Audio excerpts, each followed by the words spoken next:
My name is Tripthi Pillai. I am the incoming Assistant Dean of the Edwards College of the Humanities and Fine Arts, and here I am to tell you a little story about my world of shoes. So let me tell you about these shoes. These are memorable and special to me specifically because they were the pair of shoes I wore for my campus interview at Coastal in 2010. Everyone from my grad school told me to be more practical, to look professional. And I was like, well, this is who I am, and if they don't hire me because I'm wearing the wrong kind of shoes, they won't like me. So I wore them and I got hired. What was more interesting to me is that I was coming from Chicago, where you couldn't wear shoes like this in January. So I was so happy to be able to get away with wearing the kind of shoes I like. So these are my first environmentally responsible shoes, right? So they're made from recycled fabric. I bought them for $99 on eBay. And it was a huge deal for me because I was a grad student and they were expensive for me, but they were fancy-ish. I bought them and I wore them to the library where I used to work as a grad student. And grad school has a whole bunch of evening classes, and my class was taking place from 6 to 8:30 p.m. It was already dark and I was running late, so I was running and the shoe, something happened to the sole. I think I stepped on gum and the sole of the shoe just came, it just flipped open, and it was like such a disaster. But what was, I think, heroic on my part was that instead of just calling it off or taking them off, I got that electrical tape, which was the only tape I had access to, and I wrapped up the shoe up front and went to class.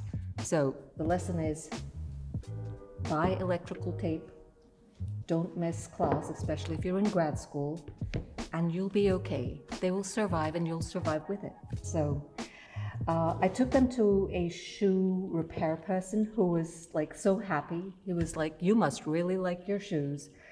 And I do. And he made them all right. So yeah, life lesson. Things always turn out fine. Or they can. So these are not that old, but I wear them very often. I love them because they kind of are self-conscious about consumerism. So over the last 3 years, 2.5 years, a whole lot of us who were kind of confined because of the pandemic took to shopping online, right? And we received probably more cardboard packaging than we should, but we did, and I was no exception. But I bought these before the pandemic started in 2020, and it was in response to a sort of phase or a trend in heeled shoes, where people in the fashion world were recommending what are called nude heels to elongate the body. And the irony is, depending on what skin color you are, nude can look really different. And I could never, in America at least, find my skin color. So the closest I got was this. And obviously, it defeats the purpose because it's got all these things written on it. And I thought that was both appropriate, that I'm calling attention to this reality, and also I'm not the kind of person who would like to blend in or like become a wallflower, so it suited my idea of the nude heel. Yeah, and I really like their aesthetic because they're loud and not shy, and that's, I think, how most women should be, or most people should be. These ones are a sort of vintage pair. I bought them in North Carolina several years back at a vintage store, and I absolutely loved them because, one, they're by a woman designer, and for whatever reason, shoemaking has been part of a guild society for centuries on end, so it tended to have a very masculinist identity as a trade, and it was a very high-paid trade. So there were very few, and remain very few, women who are shoe designers, and this is one of the exceptions. So I absolutely love it. It's both practical and it speaks to the possibility that you can have fun and be practical and be taken seriously. So that combination, I think, resonates with my identity. So I like them very much, and I'll hold on to them as long as they stay alive for me. These are maybe my newest acquisition. All the other shoes are not made by American designers, but these are by shoemakers from New York. And I love them because, as I had mentioned earlier, I think being vibrant and being filled with joy and having rigor are not mutually opposed qualities. So these shoes pretty much articulate or symbolize that for me, that they're a combination of joyfulness, pleasure, and of course, extremely well-crafted skills. So I liked them, and I think they're, again, signifying of my personality, not bland, but still gets the job done. These are also made of recyclable fabric. They are made out of rubber, and I love them, but I don't wear them often because I'm scared that once they die, and shoes do die, I won't be able to replace them, but I absolutely love them. I've had some of the nicest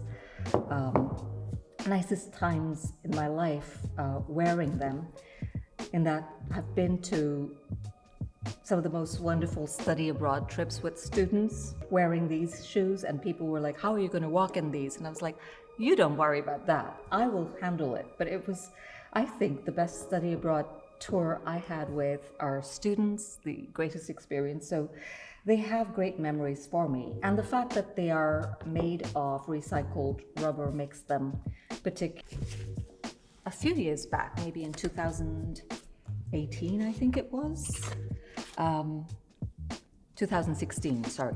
In 2016, I published an essay in a collection of essays, and this essay is called Shoe Talk and Shoe Silence, right? My love for shoes isn't just about, well, they look pretty or they make me taller or something like that. It's actually I suppose it's much more ingrained. This essay focuses on Shakespeare's play called The Two Gentlemen of Verona, because I'm a Shakespearean, but it also focuses on how the world can be perceived from a non-human perspective, right? So what does the world look like to a shoe? And it combines a certain theoretical or philosophical approach called object-oriented ontology with my love for shoes. So this was like this great reason to think about footwear, but also just things that are not human, but we depend on them, but we kind of imagine we are at the center of the universe and that they are just useful to us, and that's why they exist. So it was a good opportunity to distance myself and think critically about something I don't usually think critically about. Shoes are gendered very often, right? So there is this idea that there are men's shoes and there are women's shoes, and wearing the shoe that represents your identity, gender identity, is like a conventional practice. But historically, it is important for us to recall that heels were designed to be worn by men, and that they gave a level of social status and economic status. So some of the best shoemakers were relegated to making men's shoes. And today, of course, the irony is that, some of the biggest shoe designers are known for their trade in what we would call women's shoes, right? But shoes are pretty gender neutral, as are heels. So that was something that I learned from this book, which is a sort of quick and dirty history, and that's how quick and dirty it is, of the history of the shoe. And of course, the shoe has predated us in the present and has been part of the past. For as long as humans have existed, they have wanted to protect their shoes and also make them part of their aesthetic. So it goes back to ancient India, ancient Japan, ancient Egypt.